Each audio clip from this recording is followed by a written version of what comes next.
तरफ उन्होंने ये कहा है कि अगर हम परियोजना बनाने भी जाते हैं, बांध बनाने भी जाते हैं, तो हमें लगभग 20 साल लग जाएंगे, पैसे की तो बात ही छोड़ दो।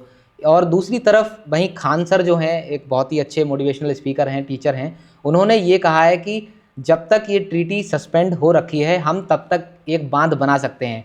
दोनों के बोलने में बहुत ही ज़्यादा फर्क है, तो इसको आप किस तरीके से देखते हैं? देखिए, या तो उन्होंने पढ़ा ही नहीं है, उन्हें बस कहीं से मौका मिला, किसी ने उनको बोला या बोलने के लिए प्रेरित किया और उन्होंने अपने ही देश के खिलाफ बोल दिया।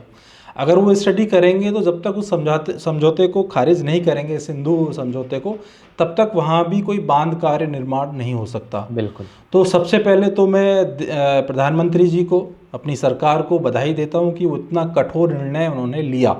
जब उन्होंने निर्णय लिया है तभी से वो वहाँ पर नई नई परियोजना, नए नए डैम बना सकते हैं। जब तक जब तक वो समझौता लागू रहता है, सिंधु समझौता, तब तक वहाँ पर कोई कार्य ही नहीं हो सकता था।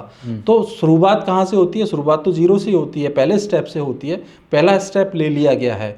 दूसरा, इनको शायद पता ही नहीं है कि हमारे देश में कैसी कैसी परियोजनाएं कितनी कितनी जल्दी समय में, अभी एक कुछ तो भी एक बहुत बड़ा ब्रिज बना है जिसकी हाइट, वो भी श्रीनगर में ही बना है, ठीक है, चुनार या समथिंग कुछ है, तो उसका उद्घाटन आई थिंक हो चुका है।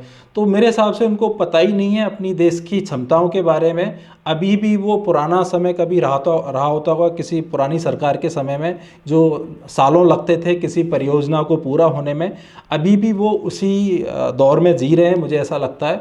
और ना उन्हें अपनी सरकार के ऊपर भरोसा है, ना देश के ऊपर भरोसा है। जहाँ से उनको डोनेशन आता होगा वो वहीं पर भरोसा कर रहे हैं।